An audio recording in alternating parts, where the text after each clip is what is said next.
ce que j'adore dans ce genre de situation, c'est qu'on joue les extrêmes. Moi, j'aime les extrêmes, les extrêmes émotions, les extrêmes vibrations, les extrêmes sentiments. J'aime parce que pour moi, la vie, c'est ça. Aujourd'hui, je reçois Clémentine Célarier. La rencontrer, c'est souvent un voyage entre rire et larmes. Aujourd'hui, la traversée commence avec Les Randonneuses, la formidable série de TF1 qui raconte comment 6 femmes, confrontées au cancer, s'en vont en montagne pour transcender cette maladie qu'elle a elle-même combattue. Puis elle se poursuit avec ce lien si singulier qui l'unit à ses fils, à sa maman aussi, et enfin se conclut par son insatiable amour de la vie. Bienvenue sur Air Clémentine, embarquement immédiat.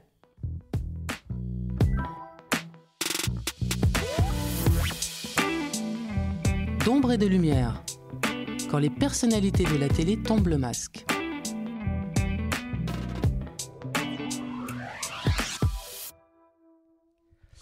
Alors Clémentine, bonjour.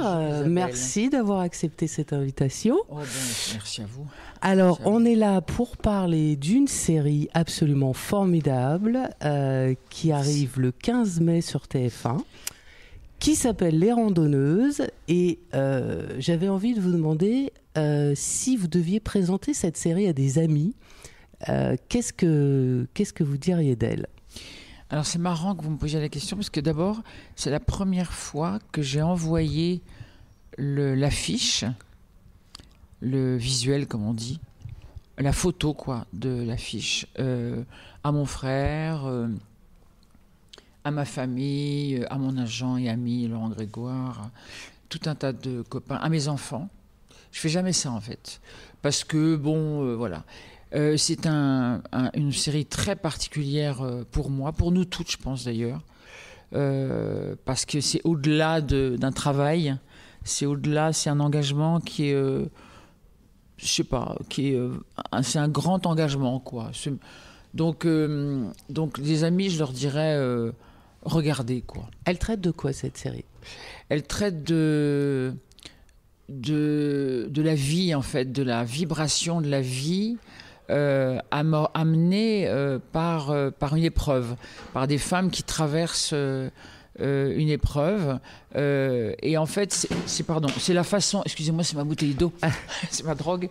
C'est la façon dont elles traversent cette épreuve qui fait toute la série. C'est-à-dire ce sont des femmes qui ont donc toutes les 6 un cancer, enfin, qui ont un cancer, bon, en tout cas qui sont concernées et qui gravissent une montagne et qui veulent dépasser, transcender la maladie, l'épreuve, quoi. Donc, qui ont une autodérision incroyable. Donc, c'est très drôle parce que elles sont sans arrêt en train de... C'est vrai que l'humour est une arme, hein, de toute façon. L'humour est une chose essentielle, est un ingrédient de moi je trouve de bonheur. Enfin, en tout cas, il y a l'autodérision, le fait de se moquer de soi-même, d'avoir beaucoup de recul et en même temps d'être hyper sensibilisé forcément par une épreuve, mais c'est une façon de dire voilà, bon allez, ça y est, on va pas s'emmerder, bon dis donc, qu'est-ce que tu fais, machin, enfin vous voyez, c'est trouver une espèce des petites fleurs, des armes qui sont un peu comme des petites fleurs quoi. C'est pas des armes, parce que il y a des personnages dans la série qui sont plus ou moins avec une armure comme ça, dont mon personnage d'ailleurs, et qui sont là avec un peu un sale caractère. Ça, c'était pas trop difficile pour moi à jouer.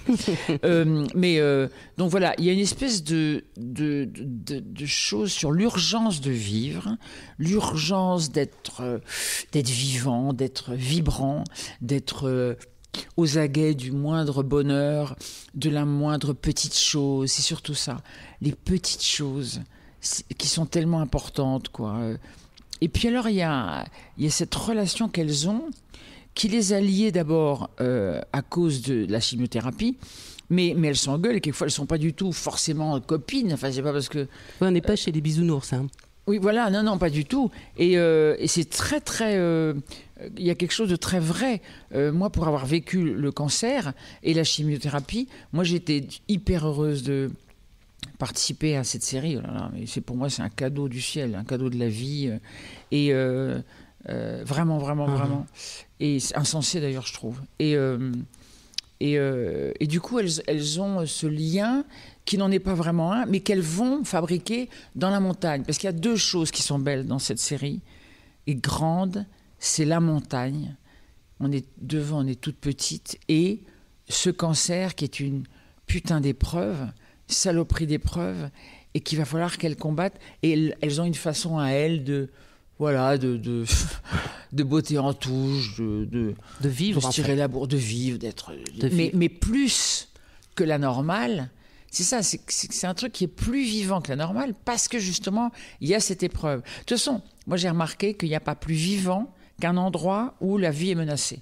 Bien sûr. Ben. Évidemment.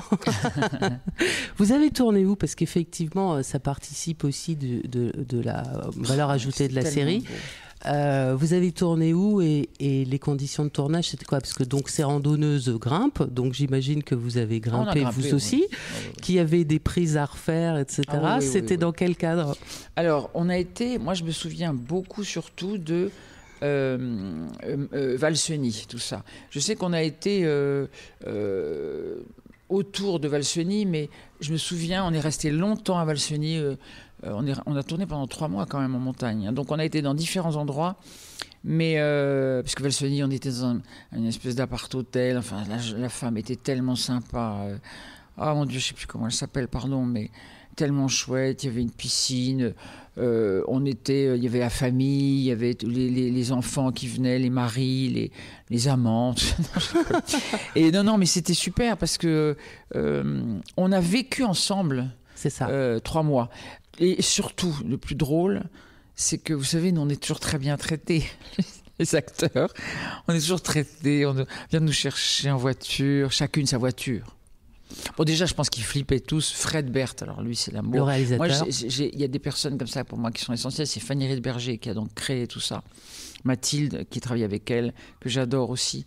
Et puis Fred Berthe, qui a été vraiment, lui, c'est marrant, c'est comme s'il avait été notre guide en fait pendant tout ça, parce qu'il est tellement généreux, Fred, que il vous amène à donner, puisque lui il donne aussi par son regard très doux, très humain. Il est très friand des trucs un peu marrants, des trucs qu'on invente aussi, etc. Et puis alors, les 2 auteurs, Anna Frégonès, Sylvie Hautecoeur, il y a eu d'autres auteurs aussi, mais qui ont été les 2, elles ont été merveilleuses, parce que le scénario est génial, ça c'est la base. Mais ce que je voulais dire, c'est que donc on a tourné dans ces montagnes et on a été isolés du monde.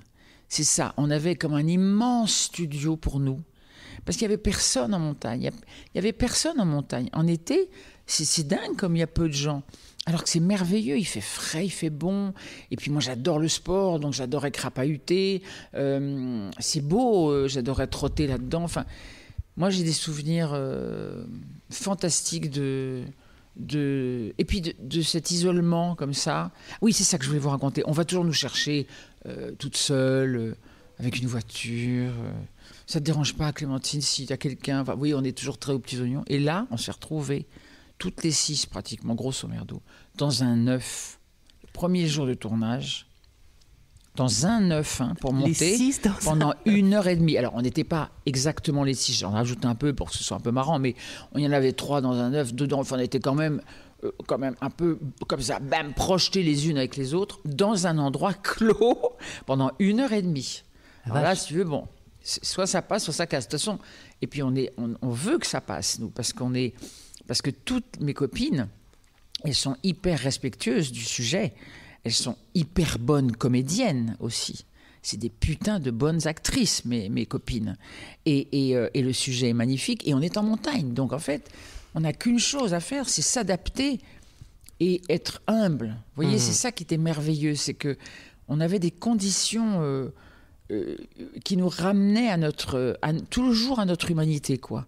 À notre générosité. C'est exactement ce qui se passe dans le film, c'est l'humanité. C'est vraiment ça. Et alors, c'est une série pour laquelle vous avez reçu à Cérémania un prix d'interprétation. Oui, je suis fière.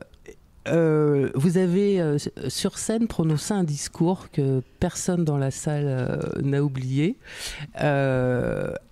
Est-ce que vous pouvez, comme ça, revenir pour ceux qui n'ont pas eu la chance d'être dans la salle, sur ce que vous aviez eu envie de transmettre en recevant ce prix ? D'abord, j'ai jamais eu de prix dans ma vie. Et c'est vrai qu'à un moment donné, ça fait du bien. Parce qu'on se sent accueilli dans la classe. Je sais pas, ça m'a fait ça. Mais alors, en plus, le truc le plus fou, c'est que je reçois un prix alors que cette série parle du cancer. Que j'ai eu un cancer, qu'on m'a déconseillé d'en parler, déconseillé de sortir le livre que j'ai sorti sur la guérison, et je reçois et je suis déjà engagée dans cette série qui parle de ça, ce qui est un cadeau. Quand on guérit, c'est un cadeau de pouvoir partager ce moment de guérison, de combat, de tout ce chemin tellement bizarre, étrange, mais qui est un chemin, qui est une... Et en fait, ce que j'ai voulu dire, c'est que au début, je me souviens que j'ai pas été très bien comprise parce que j'étais très émue, donc je voulais pas pleurer. Et j'ai dit que j'étais une actrice cancer heureuse. C'est un mot de Camille Chamot. Donc, alors, happy cancer actress, enfin en anglais, enfin, les mecs, ils ont dit ça, mais qu'est-ce qu'elle dit, elle est folle. Bon, bref, ça, c'est pas grave, c'est vrai, on s'en fout. Mais je voulais parler du cancer. J'ai dit aux gens que cette série était sur le cancer et que je donnais ce prix à toutes les femmes et les hommes qui avaient un cancer et que le cancer était un mot qu'il fallait répéter parce qu'il fallait qu'on soit éduqué avec ce mot et que le cancer, ce n'était pas la mort, que c'était le combat et qu'on ne peut pas associer, quand quelqu'un vous dit qu'il y a un cancer, associer le cancer à la mort.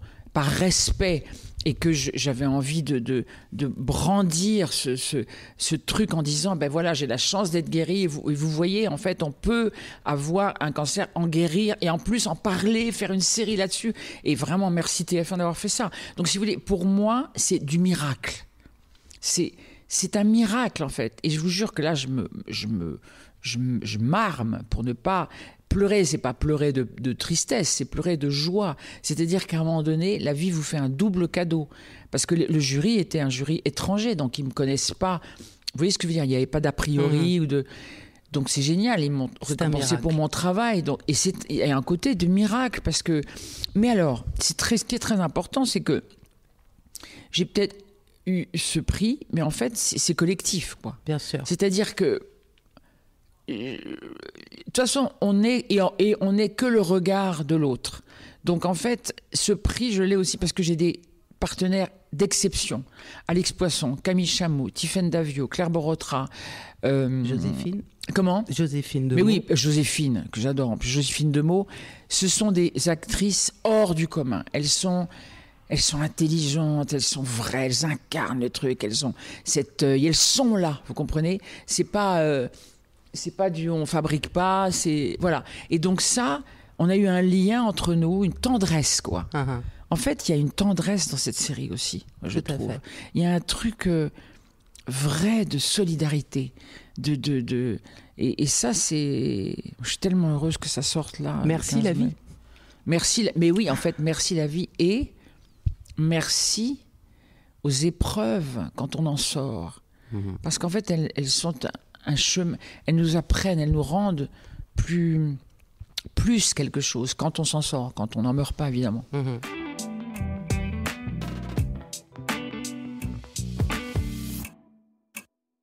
Justement, je voulais revenir là-dessus parce que donc on se souvient évidemment de ce fameux baiser lors du SIDAction. On sait que vous êtes aussi partie prenante aux côtés des associations qui se battent contre la maladie de Charcot. La maladie, ça vous a jamais fait peur ? Vous avez la chance de pas être accablé par ça ? Ça vient d'où ça ? Comment vous l'expliquez ? Je pense que ça vient d'une inconscience, D'abord, je pensais que l'art, que ma passion me protégeait. Oui. Ah ouais ? Et oui, docteur. J'avais l'impression que je pensais être protégée, en fait. Je me disais... que la force de vie de la passion... Oui, et que je me disais que j'étais protégée parce que... Puis je crois, moi, j'ai une forme de foi, en fait. qui n'est pas, qui est peut-être un peu religieux. Enfin, je crois qu'il y a quelque chose, quoi. Je crois. Donc, je sais pas pourquoi, je me disais que cette passion que j'avais et cette frénésie de fabriquer, de créer, me protégeait. Donc, et je prenais plus au sérieux.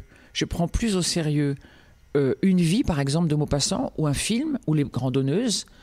Ça, pour moi, c'est la vie, c'est le concret, et le cancer, moins. Vous voyez, je fais l'inverse de... Donc, si vous voulez, je me suis dit, de toute façon, je vais guérir. Elle m'a dit que c'était opérable. Hop, donc je vais guérir. Chimio, mais préventive, bam, bam, bam. J'ai de la chance, ta, ta, ta, ta. Mais de toute façon, je continue, là, parce que moi, je veux dire le mot guérir. Je ne veux pas dire le mot rémission. Je déteste ce mot. Je trouve que c'est un mot ignoble.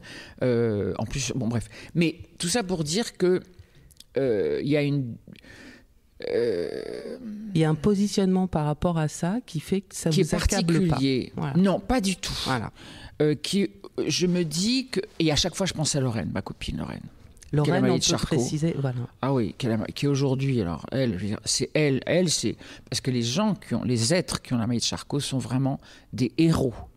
Des héros, vraiment. Ce sont des personnes dont le cerveau est intact, qui sont absolument enfermées dans leur corps, qui ne peuvent... Et Lorraine, elle ne peut même plus parler, rien, elle ne peut plus communiquer. Et quand on s'appelle, c'est son auxiliaire de vie qui dit oui, elle sourit vaguement, elle peut encore à peine sourire.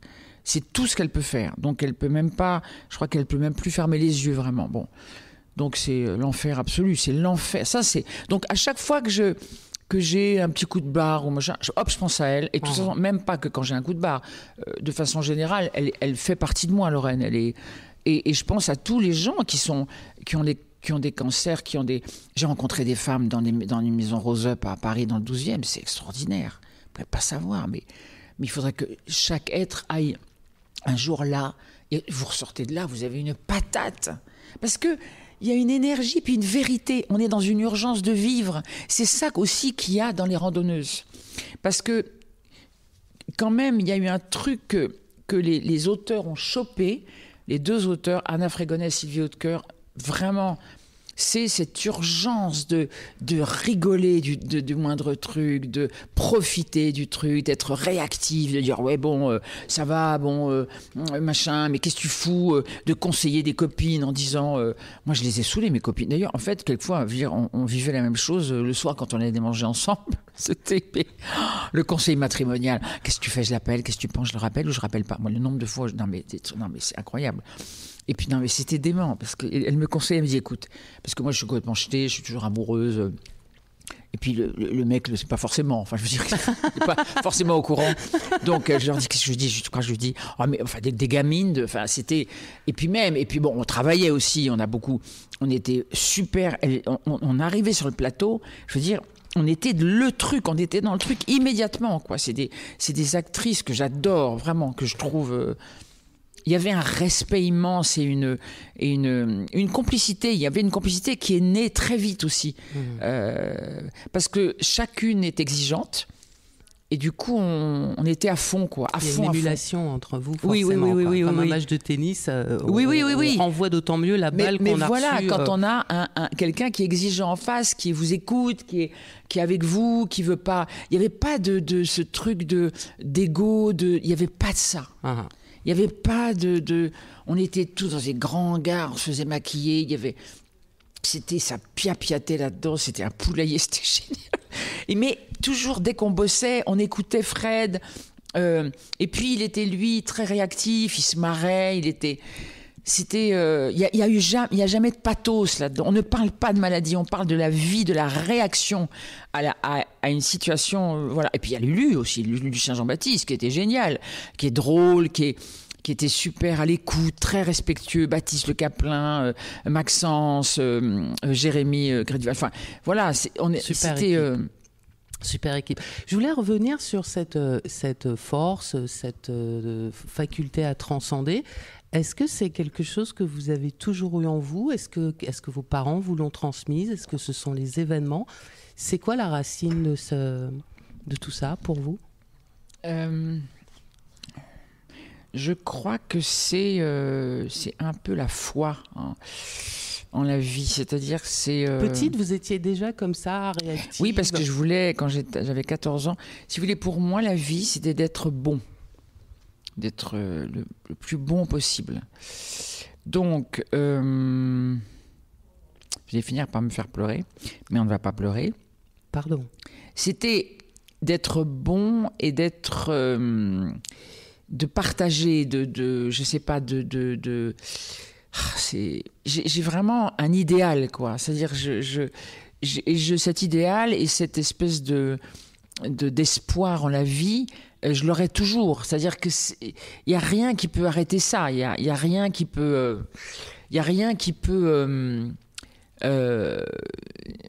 c'est comme ça, en fait. Alors, d'où ça vient, je sais pas. Je pense que ça vient de mes parents, parce que... Alors, il y a des moments, évidemment, où il y a un grand désespoir qui est lié à ça. Parce qu'on voit des choses... Non, mais... c'est bien parce que ça ne se voit pas quand on pleure à la radio. Et donc, mais ce que je veux dire, c'est que quand je pleure parce que, évidemment, ça ne vient pas comme ça. C'est aussi, je crois, une considération, enfin, une importance essentielle dans ma vie du sacré. Et de la recherche du sacré et de la beauté. Et je pense que l'art, car je vois mon métier comme j'essaye d'être une artiste depuis longtemps, je me bats tout le temps pour faire des belles choses, et parce que je veux atteindre toujours un défi, cette belle chose, cette beauté, cette chose particulière, et que les randonneuses, si vous voulez, m'a permis d'approcher des endroits qui sont sacrés, des endroits intimes qui sont sacrés et que j'ai pu partager grâce à cette épreuve que j'avais vécue. Donc, si vous voulez, ça, c'est quand même... c'est-à-dire que tout à coup, je me permets de dire ça, mais je suis sûre que ceux qui ont un cancer me comprendront. Le cancer me lâchait la grappe et me faisait en plus un cadeau. C'est-à-dire qu'il me disait, bon, écoute, voilà, je t'ai emmerdé, maintenant je te laisse tranquille, mais... Et la vie, là, vient à côté de lui. Là, en plus, j'ai des images. C'est pour vous dire que, vous voyez, c'est bon. Ouais. Moi, j'ai beaucoup d'imagination aussi. L'imagination et la nourriture de cette imagination m'a, je pense, beaucoup aidé. C'est-à-dire que j'ai écrit ce bouquin, Les mots défendus, c'est pas pour on fait la pub, de toute façon, un bouquin, c'est pas ça qui... Voilà. Mais j'ai beaucoup... je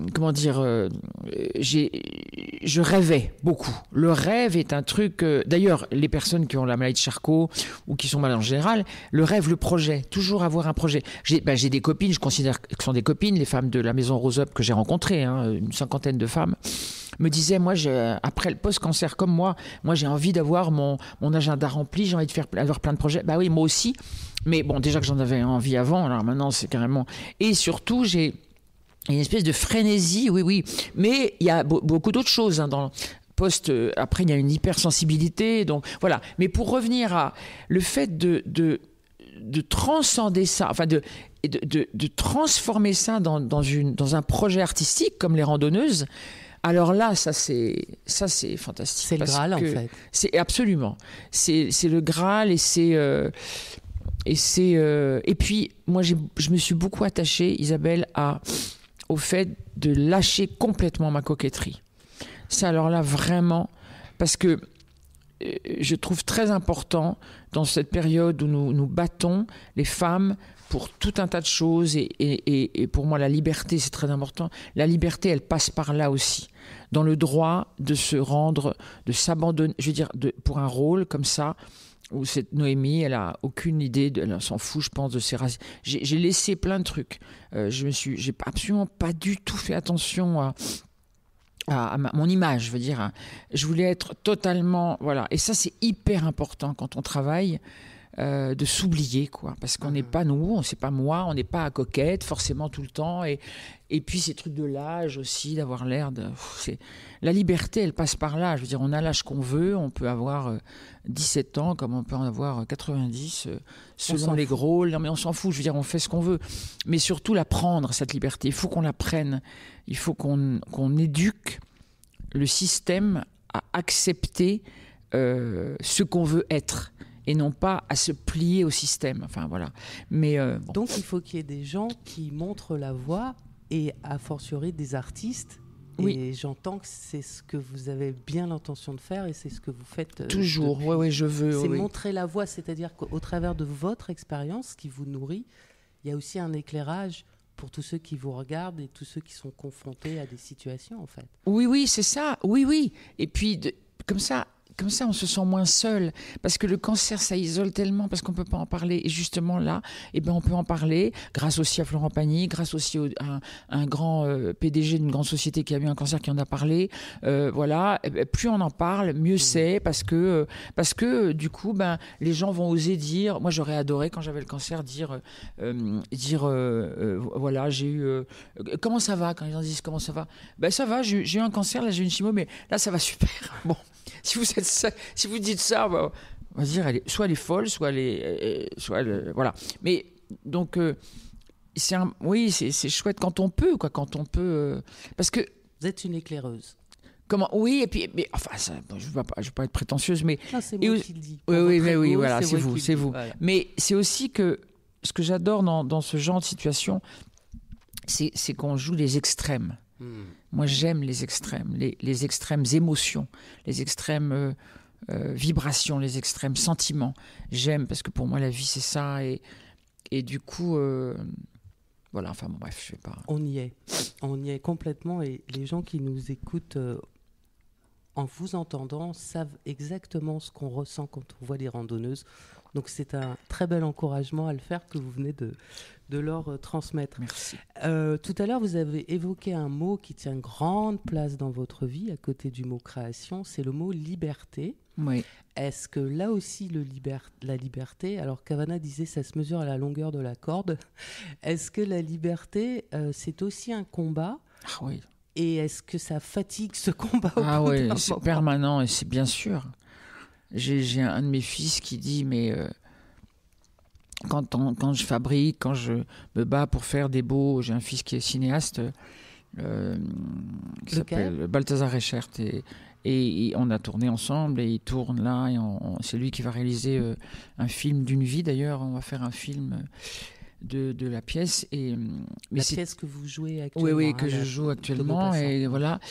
Et enfin que je joue plus, et on va faire terminer que je viens de terminer au Petit Saint-Martin chez Jean-Robert Charrier, que j'adore. Bref, c'est un combat, c'est-à-dire enfin le fait d'être hyper exigeant, de vouloir des choses belles, de lancer mon prochain spectacle. Par exemple, ça s'appelle Je suis la maman du bourreau. C'est sur le sacré, c'est sur l'amour d'une mère qui est déchirée parce qu'elle apprend que son fils est un monstre, alors qu'elle pensait depuis 30 ans que c'était un homme extraordinaire. Voilà, elle apprend ça. Comment réagit cette mère? Je vais jouer Savignon. Je me permets de vous en parler parce que voilà. Mais en fait, donc ce sont des combats. C'est permanent, et c'est vrai que c'est fatigant, bien sûr, mais c'est obligatoire. Enfin, la liberté, c'est-à-dire que c'est un combat, c'est un truc, c'est un terrain, une terre qu'il faut sans arrêt arroser, dans laquelle il faut sans arrêt planter des graines, des choses, et pour laquelle il faut se battre, parce que on veut toujours, aujourd'hui, beaucoup, et c'est des périodes de civilisation, de moments, de systèmes, de trucs. On veut beaucoup lisser les choses. On veut beaucoup, sous prétexte que machin, il ne faut pas être anxiogène. Mais c'est pas parce qu'on va dans des sentiments forts, puissants. Je veux dire, les gens vont à l'opéra, ils vont dans des musées, voir des choses très, très sentimentales, très exacerbées, parce que les gens aiment les sentiments, les émotions. Enfin, je suis désolée, les gens... Donc, si vous voulez, il faut lutter contre cette chose qu'on veut un peu lisser. Il faut faire des projets à la télévision. Et ça se fait de plus en plus. La preuve, les randonneuses, des projets qui sont des engagements et artistiques aussi, et des engagements, voilà, de faire bouger les lignes, de se dire, on va faire...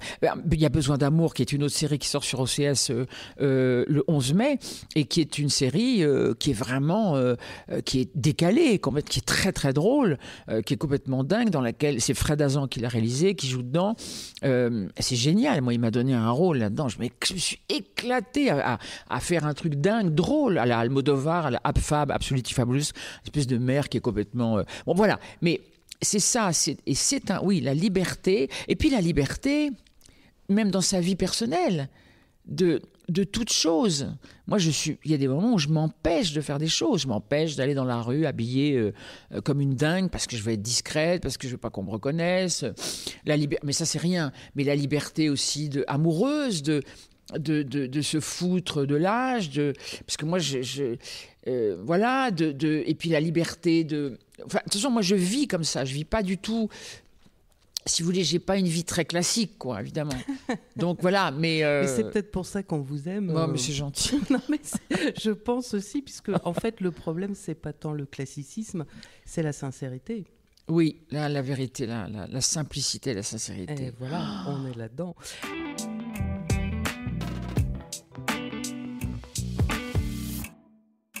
Alors, il y a quelque chose sur quoi je voudrais revenir également avec vous, c'est que derrière l'image de Clémentine, comme ça, un peu faux-folle et tout, en fait, je crois savoir qu'il y a une femme aussi extrêmement disciplinée, avec une rigueur dans le travail, et celle-ci, on la connaît peut-être moins bien. Quelle place tient cette fameuse discipline dans votre vie, ne serait-ce que, j'allais vous dire, physiquement, parce que vous ne lâchez rien. Non. Et voilà, expliquez-moi. Alors, Isabelle, en ce moment, Clémentine. C'est-à-dire que je suis dans une sorte de couvent, on pourrait dire. Allons bon.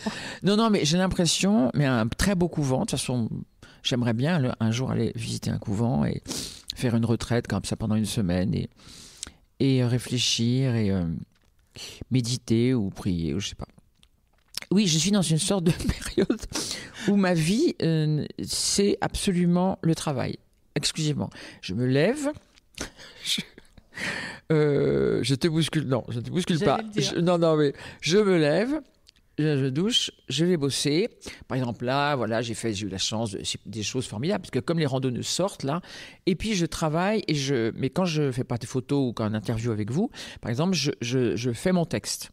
Je travaille mon texte. C'est-à-dire que je l'apprends, je le travaille, machin. J'ai un répétiteur, qui est notre assistant, Alexandre, qui vient à la maison. Et voilà. Ensuite, je vais répéter dans une petite salle, toute la journée. Et ensuite, je joue une vie le soir. Donc, je répète l'autre spectacle, Je suis la maman du bourreau, pour Avignon, ce mois de juillet, qui est demain. Et ensuite, je joue une vie. Et en dehors de ça, je fais de la promo, donc pour les randonneuses et pour Besoin d'amour, cette série qui sort. Donc, si vous voulez, en ce moment, je n'ai le temps de rien du tout. Et c'est difficile. Et d'ailleurs, je dois écrire aussi un livre, d'ailleurs, et je l'écris. Sur quel sujet ? Mais bon... Voilà. Sur quel sujet ce livre ? C'est un livre sur mon métier, sur ma passion que j'ai promis. Pour l'instant, je suis pas trop précise, mais voilà. Mais parce que c'est. Donc là, c'est boulot. Ah, mais je ne fais que ça, en fait. Et alors, j'ai une rigueur obligatoire au point de vue alimentaire. C'est obligé. Parce que je ne mange pas dans la journée.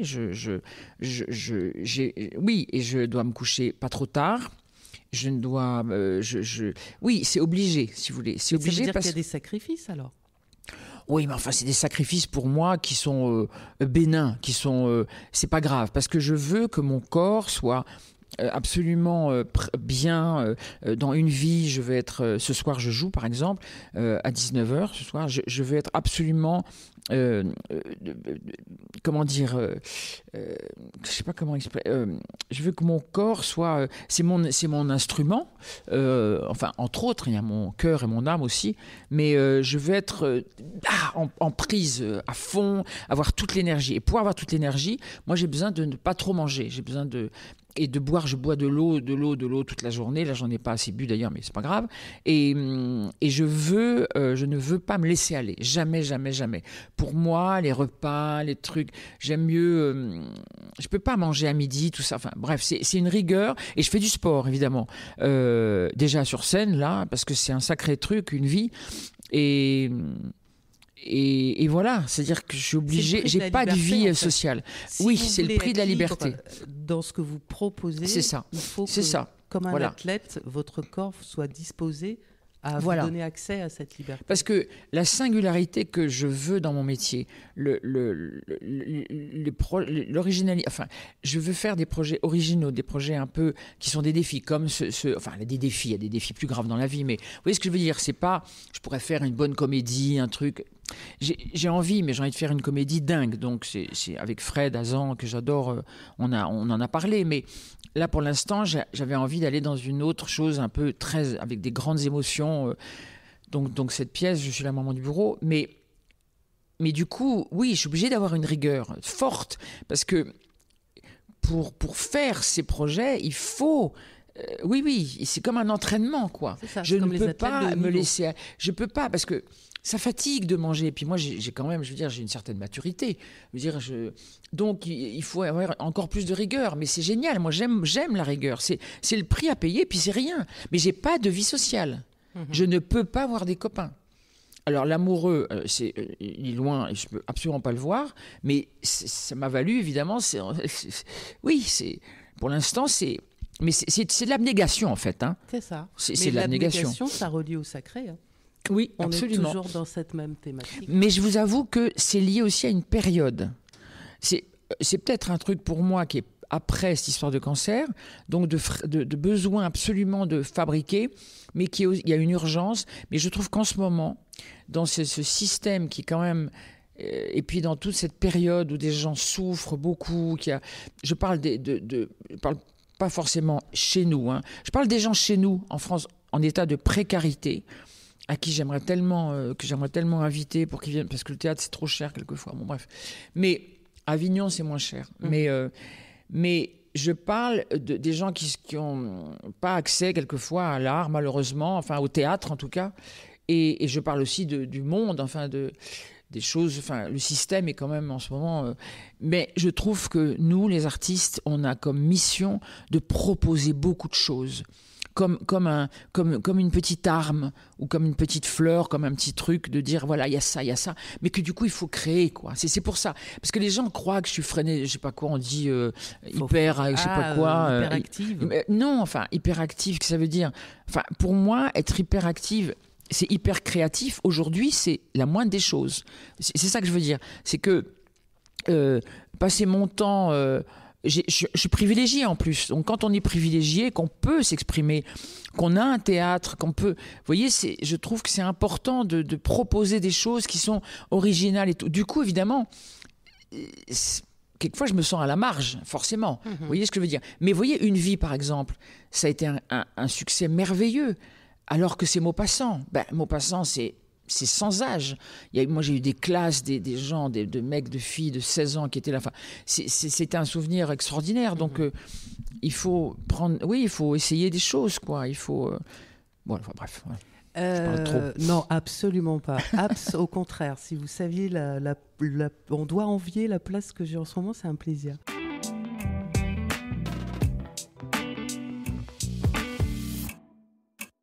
Je pensais à quelque chose aussi. Donc, vous avez élevé 3 fils. Dans quelle mesure, eux, ils vous ont également élevé? Ah ben là, maintenant, ils m'élèvent depuis un moment. C'est marrant que vous parliez de ça. C'est drôle parce que c'est vraiment le cas en plus. Moi, je demande toujours le conseil. Mon prochain spectacle, ils sont avec moi dans la scénographie, la lumière. Et là, on fait la bande. Là, ça y est. Parce que chacun a choisi une profession artistique? Oui, l'aîné Abraham, il travaille dans le son, mais là, il écrit. Il a écrit d'ailleurs avec sa femme, sa compagne. Ils ont écrit un livre, un petit recueil de petites nouvelles qui s'appelle c'est magnifique, ça s'appelle Les Minuscules Visites. C'est très beau avec des dessins de Florence. C'est magnifique. Donc lui, il va faire le son chez le Maman du Bureau.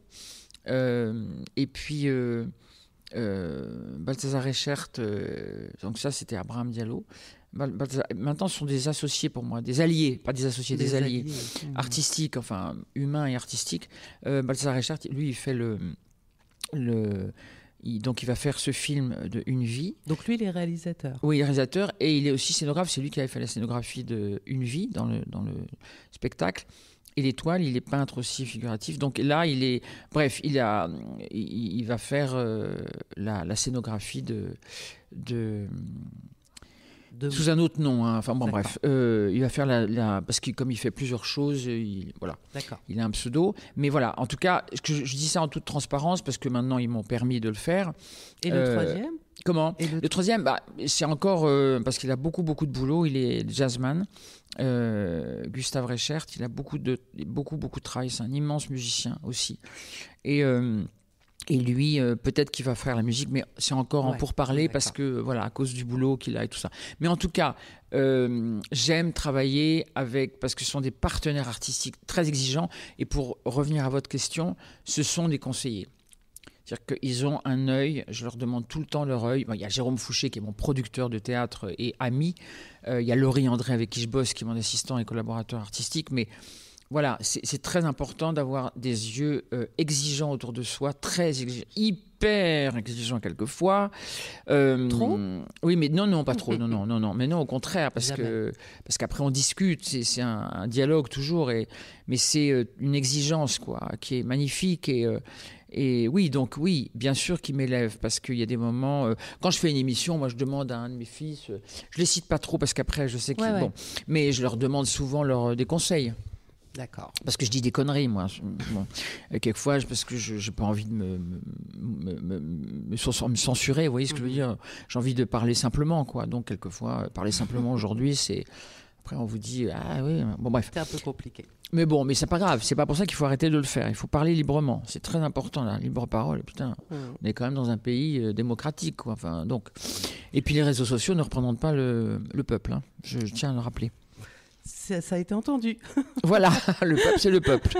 C'est pas les réseaux sociaux. Ça a été entendu. Donc, ce fameux seul en scène à nouveau, dont on va rappeler le titre, qui s'appelle... Je suis la maman du bourreau, voilà.